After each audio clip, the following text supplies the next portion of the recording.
அரசர்கள் முதல் நூல் அதிகாரம் 18. எலியாவும் பாகாலின் போலி இறைவாக்கினரும். பல நாள்களுக்குப் பிறகு பஞ்சத்தின் 3ஆம் ஆண்டில் ஆண்டவர் எலியாவிடம், நீ போய் ஆகாபு முன் நில், நான் நாட்டில் மழை பெய்ய செய்வேன் என்று கூறினார். அவ்வாறே எலியா போய் ஆகாபு முன் நின்றார். அப்பொழுது சமாரியாவில் பஞ்சம் கடுமையாக இருந்தது. அரண்மனை கண்காணிப்பாளரான ஒபதியாவை ஆகாபு தன்னிடம் அழைத்தான். ஒபதியா ஆண்டவருக்கு மிகவும் அஞ்சி நடந்தவர். ஆண்டவரின் இறைவாக்கினரை ஈசபேல் அழிக்க முயன்றபோது அவர்களுள் 100 பேரை குகைக்கு 50 மறைத்து வைத்திருந்து அவர்களுக்கு அப்பமும் தண்ணீரும் அவர் கொடுத்து வந்தார். ஆகாபு ஒபதியாவிடம், நாடெங்கும் சென்று எல்லா நீரூற்றுகளையும் நீரோடைகளையும் பார்ப்போம். ஒருவேளை குதிரைகளுக்கும் கழுதைகளுக்கும் உயிர் வாழ தேவையான புல் கிடைக்கலாம், நம்முடைய கால்நடைகளை நாம் இழக்க வேண்டியிராது என்றான். சுற்றி பார்ப்பதற்கென நாட்டை பிரித்து கொண்ட பின் ஆகாபு ஒரு வழியிலும் ஒபதியா மறு வழியிலும் சென்றனர்.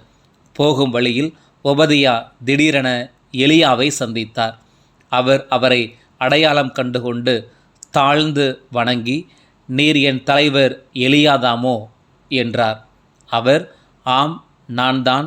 நீ உன் தலைவனிடம் சென்று எலியா வந்துள்ளார் என்று சொல் என்றார். அப்பொழுது ஒபதியா, நான் என்ன பாவம் செய்தேன்? ஆகாபு கொலை செய்யும்படி நீர் ஏன் அடையனாகிய என்னை அவனிடம் கையளிக்கிறீர்? வாளும் உம் கடவுளாகிய ஆண்டவர் மேல் ஆணை, என் தலைவன் உம்மை தேடி பிடிக்கும்படி ஆளனுப்பாத இனமோ அரசோ இல்லை. ஓர் இனமோ அரசோ உம்மை காணவில்லை என்று சொன்னால் உம்மை காணவில்லை என்று அவை ஆணையிட செய்தான். நீரோ எலியா வந்துள்ளார் என என் தலைவனிடம் சொல்கிறீர். நான் உம்மை விட்டு அகன்றவுடன் ஆண்டவரின் ஆவி எனக்கு தெரியாத இடத்திற்கு உம்மை தூக்கி கொண்டு போய்விடலாம். ஆகாவிடம் சென்று நான் தெரிவிக்கையில் உம்மை அவன் காணவில்லை எனில் என்னை கொன்று விடுவான். அடையானாகிய நான் இளமை முதல் ஆண்டவருக்கு அஞ்சி நடந்திருக்கிறேன்.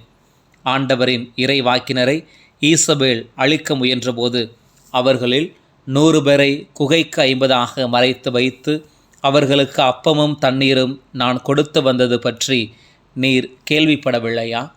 இப்படி இருக்க நான் என் தலைவனிடம் சென்று எலியா வந்துள்ளார் என்று சொல்கிறேன். என்னை அவன் கொன்று விடுவான் என்றார்.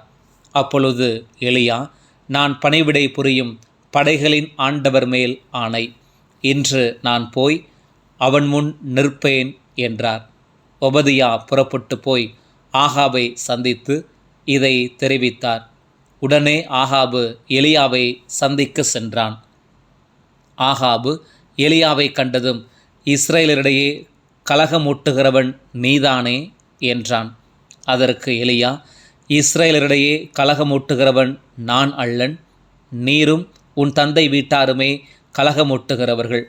ஏனெனில் நீங்கள் ஆண்டவரின் கட்டளைகளை புறக்கணித்து பாகாலின் பின்னே செல்கின்றீர்கள். இப்பொழுதே ஆள் அனுப்பி இஸ்ரேல் மக்கள் அனைவரையும் கர்மேல் மலையில் என் முன்னிலையில் ஒன்று திரட்டும். ஈசபேலின் பந்தியில் உணவருந்தும் பாகாலின் 450 போலி இறைவாக்கினரையும் அசேராவின் 400 போலி இறைவாக்கினரையும் கொண்டு வந்து சேரும் என்றார். அவ்வாறே ஆகாபு இஸ்ரேல் மக்கள் அனைவரையும் அழைத்தான். போலி இறைவாக்கினரையும் கர்மேல் மலையில் ஒன்று திரட்டினான். எலியா மக்கள் அனைவர் முன் சென்று, எத்தனை நாள் இருமனத்தோராய் தத்தளித்து கொண்டிருக்கப் போகிறீர்கள்? ஆண்டவர்தாம் கடவுள் என்றால் அவரை பின்பற்றுங்கள், பாகால்தான் கடவுள் என்றால் அவன் பின்னே செல்லுங்கள் என்றார். ஆனால் மக்கள் அவருக்கு மறுமொழியாக ஒன்றும் சொல்லவில்லை. அப்பொழுது எலியா மக்களிடம், ஆண்டவரின் இறைவாக்கினரில் நான் ஒருவன்தான் எஞ்சியிருக்கிறேன். பாகாலின் போலி இறைவாக்கினரோ 450 பேர் இருக்கின்றனர். 2 காளைகளை எங்களிடம் கொண்டு வாருங்கள். அவர்கள் ஒரு காளையை தேர்ந்தெடுத்து அதை துண்டு துண்டாக வெட்டி விறகின் மேல் வைக்கட்டும். ஆனால் நெருப்பு வைக்கலாகாது. ஒரு காளையை நான் தயார் செய்து விறகின் மேல் வைப்பேன். நானும் நெருப்பு வைக்க மாட்டேன். நீங்கள் உங்கள் தெய்வத்தின் பெயரை சொல்லி அழையுங்கள். நானோ ஆண்டவரின் பெயரை சொல்லி அழைப்பேன். அதற்கு நெருப்பின் மூலம் பதிலளிக்கும் கடவுளே உண்மை கடவுள் என்றார். மக்கள் அனைவரும் பதில் மொழியாக, நீர் சொல்வது சரியே என்றனர். பிறகு எலியா பாகாலின் போலி இறைவாக்கினரிடம், நீங்கள் மிகுதியானவராய் இருப்பதால் முதலில் நீங்களே ஒரு காளையை தேர்ந்தெடுத்து தயார் செய்யுங்கள், ஆனால் நெருப்பு மூட்டாதீர்கள் என்றார். அவ்வாறே அவர்கள் தங்களுக்கு கொடுக்கப்பட்ட காளையை கொண்டு வந்து தயார் செய்தார்கள்.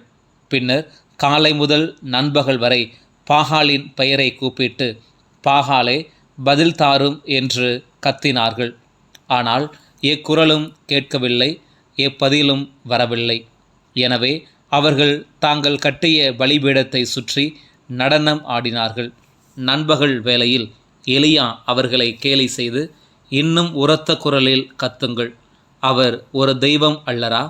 ஒருவேளை அவர் ஆழ்ந்த சிந்தனையில் இருக்கலாம், அல்லது ஒதுக்குப்புறம் போயிருக்கலாம், அல்லது பயணம் செய்து கொண்டிருக்கலாம், அல்லது தூங்கிக் கொண்டிருக்கலாம். அவரை எழுப்ப வேண்டியிருக்கும் என்றார். எனவே அவர்கள் இன்னும் உரத்த குரலில் கத்தினார்கள். தங்கள் வழக்கப்படி வாளினாலும் வேலினாலும் இரத்தம் கொட்டும் வரை தங்களையே கீறி கிழித்து கொண்டார்கள். பிற்பகல் ஆயிற்று. அவர்கள் மாலை பலி செலுத்தும் நேரம் வரை தொடர்ந்து பிதற்றி கொண்டிருந்தார்கள். ஆயினும் எக்குரலும் கேட்கவில்லை, எப்பதிலும் வரவில்லை. கவனிப்பார் யாருமில்லை. அப்போது எலியா எல்லா மக்களையும் நோக்கி, என் அருகில் வாருங்கள் என்றார். மக்கள் அனைவரும் அவர் அருகில் வந்தனர். எலியா அங்கே இடிந்து கிடந்த ஆண்டவரது பலிபீடத்தை செப்பனிட்டார்.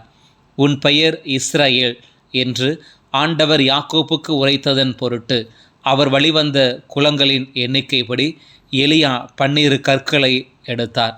அக்கற்களை கொண்டு ஆண்டவர் பெயரில் ஒரு பலிபீடத்தை கட்டி அப்பலிபீடத்தை சுற்றிலும் 2 உளவுசால் அகலம் உள்ள வாய்க்காலை வெட்டினார். அதன் பின் விறகு கட்டைகளை அடுக்கி காளையை துண்டு துண்டாக வெட்டி அவற்றின் மேல் வைத்தார். 4 குடம் தண்ணீர் கொண்டு வந்து எரிபலியின் மேலும் விறகு கட்டைகளின் மேலும் ஊற்றுங்கள் என்றார். 2ஆம் முறையும் செய்யுங்கள் என்றார் அவர். அவர்கள் 2ஆம் முறையும் அவ்வாறே செய்தார்கள். அவர் 3ஆம் முறையும் செய்யுங்கள் என்றார். அவர்கள் 3ஆம் முறையும் அப்படியே செய்தார்கள். எனவே தண்ணீர் பலிபீடத்தை சுற்றிலும் ஓடியது, வாய்க்காலையும் நிரப்பியது. மாலை பலி செலுத்தும் நேரமாயிற்று. இறைவாக்கினர் எலியா பலிபீடத்தின் அருகில் வந்து, ஆபிரகாம், ஈசாக்கு, இஸ்ரவேல் ஆகியோரின் கடவுளாகிய ஆண்டவரே, இஸ்ரவேலின் கடவுள் நீரே என்றும் நான் உம்முடைய ஊழியன் என்றும் இவற்றையெல்லாம் நான் வாக்கின்படியே செய்தேன் என்றும் இன்று விளங்கச் செய்தருளும். நீரே கடவுளாகிய ஆண்டவர் என்றும் நீரே இம்மக்களின் மனத்தை மீண்டும் மாற்றுவீர் என்றும் இம்மக்கள் அறியும்படி எனக்கு பதில் தாரும். ஆண்டவரே, எனக்கு பதில் தாரும் என்றார். உடனே ஆண்டவரே நெருப்பு கீழே இறங்கி அந்த எரிவளியையும் விறகு கட்டைகளையும் கற்களையும் மணலையும் சுட்டெரித்து வாய்க்கால் நீரையும் வற்ற செய்தது. இதை கண்டவுடன் மக்கள் அனைவரும் முகம் குப்புற விழுந்து, ஆண்டவரே கடவுள், ஆண்டவரே கடவுள் என்றனர். அப்போது எலியா அவர்களை நோக்கி, நீங்கள் பாகாலின் போலி இறைவாக்கினருள் எவரும் தப்பியோடாதபடி அவர்களை பிடியுங்கள் என்றார்.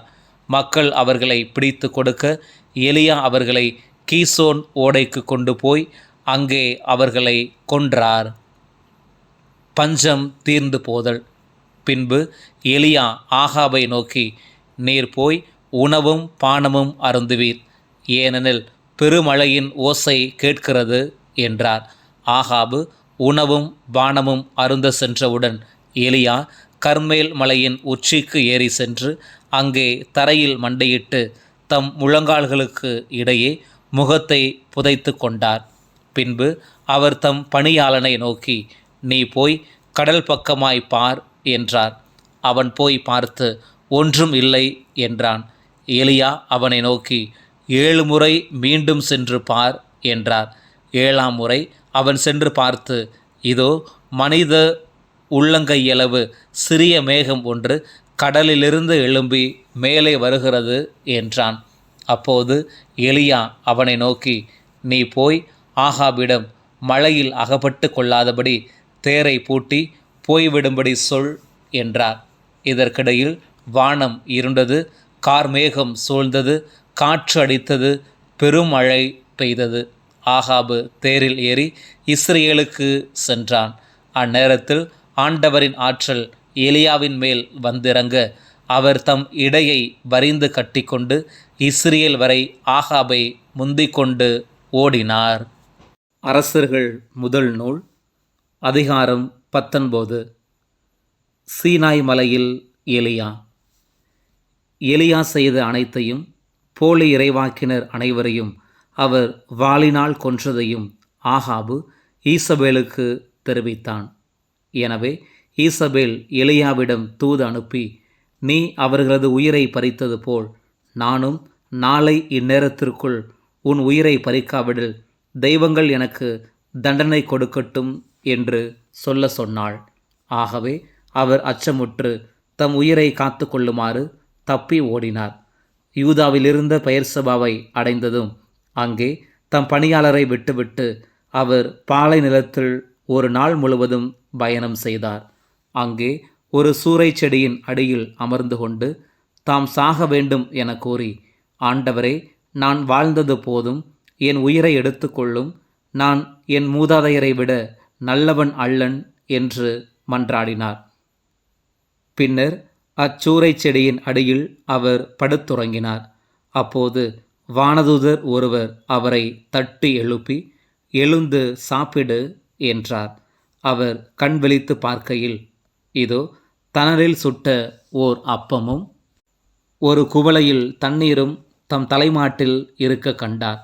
அவற்றை அவர் உண்டு பருகிய பின் திரும்பவும் படுத்து கொண்டார். ஆண்டவரின் தூதர் 2ஆம் முறை வந்து அவரை தட்டி எழுப்பி, எழுந்து சாப்பிடு, ஏனெனில் நீ நீண்ட பயணம் செய்ய வேண்டும் என்றார். அப்பொழுது அவர் எழுந்து உண்டு பருகினார். அவ்வுணவினால் வலிமை அடைந்த அவர் 40 பகலும் 40 இரவும் நடந்து ஓரேபு என்ற கடவுளின் மலையை அடைந்தார். அவர் அங்கிருந்த குகைக்கு வந்து அதில் இரவை கழித்தார். அப்போது ஆண்டவரது வாக்கு அவருக்கு வந்தது, எலியா, நீ இங்கே என்ன செய்கிறாய் என்று ஆண்டவர் வினவினார். அதற்கு அவர், படைகளின் கடவுளாகிய ஆண்டவர் மீது நான் பேரார்வம் கொண்டவனாய் இருந்து வருகிறேன். ஆனால் இஸ்ரேல் மக்கள் உமது உடன்படிக்கையை உதறிவிட்டார்கள், உம் பலிபீடங்களை தகர்த்து விட்டார்கள், உம் இறைவாக்கினரையும் வாளால் கொன்று விட்டார்கள். நான் ஒருவன் மட்டுமே என்று இருக்க என் உயிரையும் பறிக்க தேடுகின்றார்கள் என்றார். அப்போது ஆண்டவர், வெளியே வா, மலைமேல் என் திருமுன் வந்து நில். இதோ ஆண்டவராகிய நான் கடந்து செல்லவிருக்கிறேன் என்றார். உடனே ஆண்டவர் திருமுன் பெரும் சுழல் காற்று எழுந்து மலைகளை பிளந்து பாறைகளை சிதறடித்தது. ஆனால் ஆண்டவர் அந்த காற்றில் இல்லை. காற்றுக்கு பின் நிலநடுக்கம் ஏற்பட்டது. நிலநடுக்கத்திலும் ஆண்டவர் இருக்கவில்லை. நிலநடுக்கத்திற்கு பின் தீ கிளம்பிற்று. தீயிலும் ஆண்டவர் இருக்கவில்லை. தீக்கு பின் அடக்கமான மெல்லிய ஒலி கேட்டது. அதை எலியா கேட்டவுடன் போர்வையினால் தம் முகத்தை மூடிக்கொண்டு வெளியே வந்து குகையின் வாயிலில் நின்றார். அப்பொழுது, எலியா, நீ இங்கே என்ன செய்கிறாய் என்று ஒரு குரல் கேட்டது. அதற்கு அவர், படைகளின் கடவுளாகிய ஆண்டவர் மீது நான் பேரார்வம் கொண்டவனாய் இருந்து வருகிறேன். ஆனால் இஸ்ரேல் மக்கள் உமது உடன்படிக்கையை உதறிவிட்டார்கள், உம் பலிபீடங்களை தகர்த்து விட்டார்கள், உம் இறைவாக்கினரை வாளால் கொன்று விட்டார்கள். நான் ஒருவன் மட்டுமே எஞ்சி இருக்க என் உயிரையும் பறிக்க தேடுகின்றார்கள் என்றார். அப்போது ஆண்டவர் அவரிடம், நீ வந்த வழியே திரும்பி தமஸ்கு பாலை நிலம் நோக்கி செல்.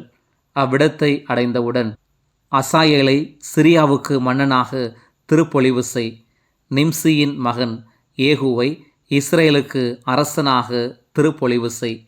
ஆபேல் மெகோலாவை சார்ந்த சாப்பாற்றின் மகன் எலிசாவை உனக்கு பதிலாக இறைவாக்கினராக அருள் பொழிவு செய். அசாயேலின் வாளுக்கு தப்பினவனை ஏகு கொள்ளட்டும், ஏகோவின் வாளுக்கு தப்பினவனை எலிசா கொள்ளட்டும். ஆயினும் பாகாலுக்கு மண்டியிடாதவர்களும் அவனை முத்தம் செய்து வணங்காதவர்களுமான 7000 பேரை நான் இஸ்ரேலில் விட்டு வைப்பேன் என்றார். எலிசாவின் அழைப்பு. எலியா அங்கிருந்து சென்று சாப்பாற்றின் மகன் எலிசாவை கண்டார். அப்பொழுது அவர் 12 ஏர் பூட்டி உழுது கொண்டிருந்தார். 12ஆம் ஏரை தாமே ஓட்டிக் கொண்டிருந்தார். எலியா அவரிடம் சென்று தம் மேலாடையை அவர் மீது தூக்கி போட்டார். எலிசா ஏர் மாடுகளை விட்டுவிட்டு எலியாவிடம் ஓடி வந்து, நான் என் தாய் தந்தையிடம் விடை பெற்று வர அனுமதி தாரும், அதன்பின் உம்மை பின் செல்வேன் என்றார். அதற்கு அவர், சென்று வா, உனக்கு நான் செய்ய வேண்டியதை செய்துவிட்டேன் என்றார்.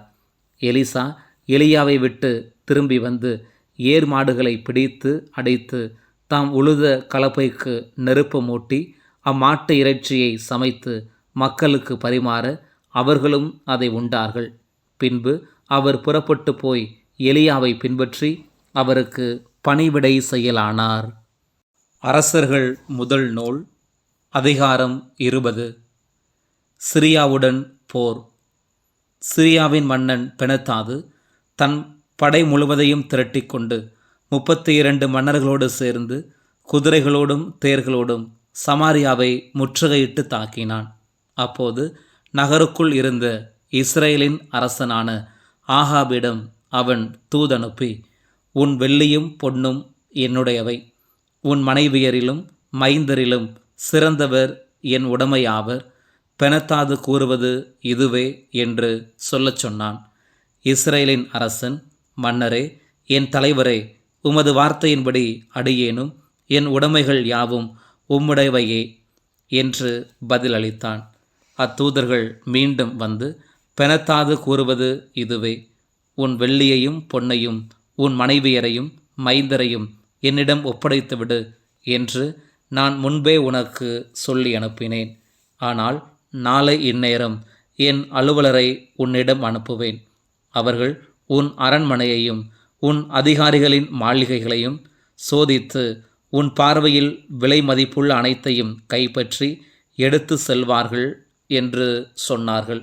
அப்போது இஸ்ரேலின் அரசன் நாட்டின் பெரியோர்களை எல்லாம் அழைத்து, இவன் நமக்கு எதிராய் சூழ்ச்சி செய்யும் விதத்தை தெரிந்து கொள்ளுங்கள். பாருங்கள், இவன் என் மனைவியரையும் மைந்தரையும் என் வெள்ளியையும் பொன்னையும் கேட்டபோது கொடுக்க நான் மறுக்கவில்லையே என்று கூறினான். அப்போது பெரியோரும் மக்கள் அனைவருமே அவனை நோக்கி, நீர் அவனுக்கு செவி கொடுக்கவோ இணங்கவோ வேண்டாம் என்றனர். அவன் பெனதாதின் தூதரை நோக்கி, நீங்கள் அரசராகிய என் தலைவரிடம் சென்று, நீர் உம் அடியவனாகிய என்னிடம் முதல் முறை சொல்லி அனுப்பியவாறு நான் யாவற்றையும் செய்து தருவேன். ஆனால் இம்முறை நீர் கேட்பவற்றை எல்லாம் தர முடியாது என்று தெரிவியுங்கள் என்றான். அத்தூதரும் திரும்பி சென்று இப்பதிலை அவனுக்கு தெரிவித்தனர். பெனதாது மீண்டும், எனக்கடியில் உள்ள மக்கள் ஒவ்வொருவரும் கைக்கு ஒரு பிடி சமாரியாவின் புழுதியை அள்ளும் அளவுக்கு நான் விட்டு வைத்தால் என் தெய்வங்கள் எனக்கு தகுந்த தண்டனை கொடுக்கட்டும் என்று சொல்லி அனுப்பினான்.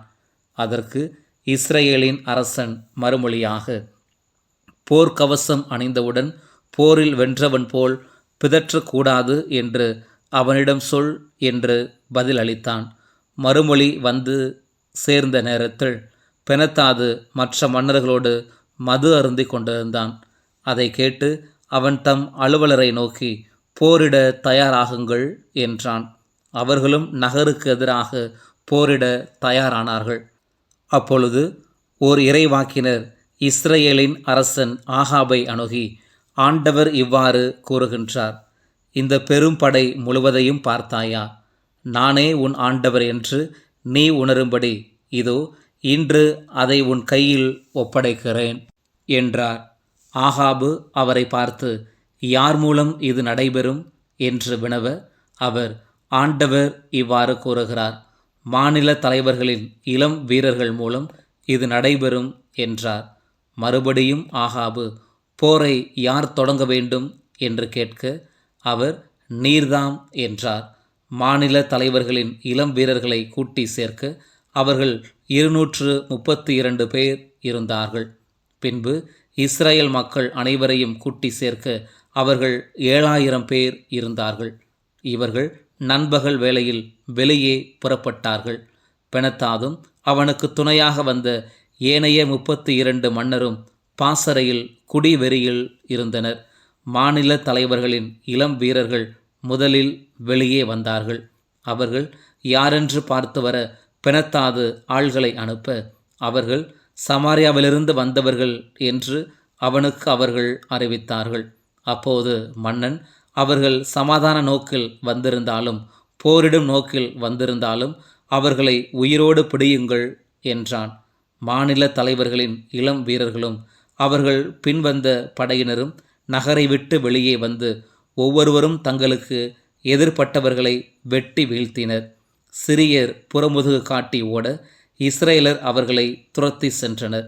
சிரியாவின் மன்னன் பெனத்தாதோ குதிரை மீது ஏறி குதிரை வீரரோடு தப்பியோடினான். இஸ்ரேலின் அரசன் துரத்தி சென்று குதிரைகளையும் தேர்களையும் கைப்பற்றி பலரை கொன்று குவித்தான். பின்பு இறைவாக்கினர் இஸ்ரேலின் அரசனிடம் வந்து அவனை நோக்கி, நீர் போய் உம் படை வலிமையை மிகுதியாக்கிக் கொள்ளும். அடுத்த இளவேநீர் காலத்தில் சிரியாவின் மன்னன் மீண்டும் உம்மோடு போரிட வருவான்.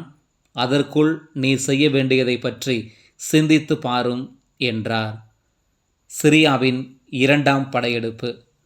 மேலும் சிரியாவின் மன்னனுடைய அலுவலர் அவனிடம், இஸ்ரேலரின் கடவுள் மலைகளின் கடவுள். எனவே அவர்கள் நம்மை விட வலிமை மிகுந்தவர்களாய் இருந்தார்கள். ஒருவேளை நாம் அவர்களோடு சமவெளியில் போரிட்டோமானால் அவர்களை விட நாமே வலிமை மிகுந்தவராயிருப்போம். இதற்கு ஏற்ற வழி யாதெனில், மன்னர்களை படைத்தலைமை நின்று நீக்கிவிட்டு அவர்களுக்கு பதிலாக படைத்தலைவர்களை நீர் நியமிக்க வேண்டும். நீர் இழந்துவிட்ட படைக்கு சமமான படையை மறுபடியும் திரட்டிக்கொள்ளும். குதிரைக்கு குதிரை, தேருக்கு தேர் அதே அளவில் திரட்டிக்கொள்ளும். சமவெளியில் அவர்களோடு போரிட்டால் நாமே அவர்களை விட வலிமை மிக்கவராய் இருப்போம் என்பது உறுதி என்றனர். அவனும் அவர்களது பேச்சை நம்பி அவ்வாறே செய்தான். இளவேநீர் காலம் வந்ததும் பெனத்தாது சிரியரை திரட்டிக்கொண்டு இஸ்ரேலரோடு போரிட அபேக்கு நகருக்கு வந்தான். இஸ்ரேல் மக்கள் ஒன்று திரண்டு தேவையானவற்றை எடுத்துக்கொண்டு அவர்களுக்கு எதிராக புறப்பட்டு சென்று பாளையம் இறங்கினர். அவர்களுக்கு முன் இவர்கள் 2 சிறிய ஆட்டு மந்தைகளைப் போல் காணப்பட்டார்கள். சிரியரோ அங்குள்ள பகுதியையே நிரப்பிவிட்டனர். அப்போது கடவுளின் அடியார் ஒருவர் இஸ்ரேலின் அரசனை அணுகி அவனிடம், ஆண்டவர் இவ்வாறு கூறுகிறார், ஆண்டவர் மலைகளின் கடவுளே அன்றி பள்ளத்தாக்குகளின் கடவுள் அல்லர் என்று சிரியர் நினைக்கின்றனர். எனவே இந்த பெரும் படை முழுவதையும் உன் கையில் ஒப்படைப்பேன். நானே ஆண்டவர் என்று நீ அறிந்து கொள்வாய் என்று கூறினார். 7 நாள்களாக படைகள் நேருக்கு நேர் பாளையம் இறங்கியிருந்தன. 7ஆம் நாளன்று போர் தொடங்கியது. இஸ்ரேல் மக்கள் ஒரே நாளில் சிரியரது காலால் படையில் 1,00,000 பேரை வெட்டி வீழ்த்தினார்கள். எஞ்சியவர் அபேக்கு நகருக்குள் தப்பியோடினர். அங்கே மீதி இருந்த 27,000 பேர் மீது மதில் இடிந்து விழுந்தது. பெனத்தாது தப்பியோடி நகருக்குள் ஓர் உள்ளறையில் ஒளிந்து கொண்டான். அப்போது அவனுடைய பணியாளர்கள் வந்து அவனை நோக்கி, இஸ்ரேல் குல அரசர்கள் இரக்கமுள்ள அரசர்கள் என்று கேள்விப்பட்டிருக்கிறோம். எனவே நாம் சாக்கு துணியை இடுப்பிலும் கயிற்றை தலையிலும் கட்டிக்கொண்டு இஸ்ரேலின் அரசனிடம் போவோம். ஒருவேளை அவன் உமக்காகிலும் உயிர் பிச்சை அளிக்கலாம் என்று சொன்னார்கள். அவ்வாறே அவர்கள் சாக்கு துணியை இடுப்பிலும் கயிற்றை தலையிலும் கட்டிக்கொண்டு இஸ்ரேல் அரசனிடம் வந்தார்கள். அவர்கள் அரசனிடம், உம் பணியாளர் பெனத்தாது எனக்கு உயிர் பிச்சை தாரும் என்று உம்மிடம் மன்றாடுகிறார் என்று கூறினார்கள். அதற்கு அரசன், அவர் என் சகோதரர், அவர் இன்னும் உயிரோடு இருக்கின்றாரா என்றான். அந்த ஆள்கள் இச்சொற்களை நல்லதோர் அடையாளமாக எடுத்துக்கொண்டு அவன் சொற்களிலேயே உடனடியாக, ஆம், உம் சகோதரர் பெணத்தாது உயிரோடு இருக்கின்றார் என்று பதிலளித்தார்கள். அப்போது அவன், நீங்கள் போய் அவரை அழைத்து வாருங்கள் என்றான். பெணத்தாது அவனிடம் வந்ததும் ஆகாபு அவனை தேரில் ஏற்றிக்கொண்டான். அப்போது பெணத்தாது அவனை பார்த்து, என் தந்தை உம் தந்தையிடமிருந்து கைப்பற்றிய நகர்களை நான் திருப்பி கொடுத்து விடுகிறேன். என் தந்தை சமாரியாவில் செய்தது போல் நீரும் தமஸ்குவில் கடை வீதிகளை அமைத்து கொள்ளும் என்றான். ஆகாபு அவனிடம், இதற்கான உடன்படிக்கை செய்து கொண்ட பின் உம்மை நான் அனுப்பி வைப்பேன் என்றான். அப்படியே ஆகாபு அவனோடு உடன்படிக்கை செய்து கொண்ட பின் அவனை அனுப்பி வைத்தான். ஆகாபு கண்டிக்கப்படுதல். இறைவாக்கினர் குழுவை சார்ந்த ஒருவர் ஆண்டவரின் வாக்கிற்கு இணங்க தம் தோழன் ஒருவனை நோக்கி, என்னை அடி என்றார். அவனோ அவரை அடிக்க மறுத்துவிட்டான்.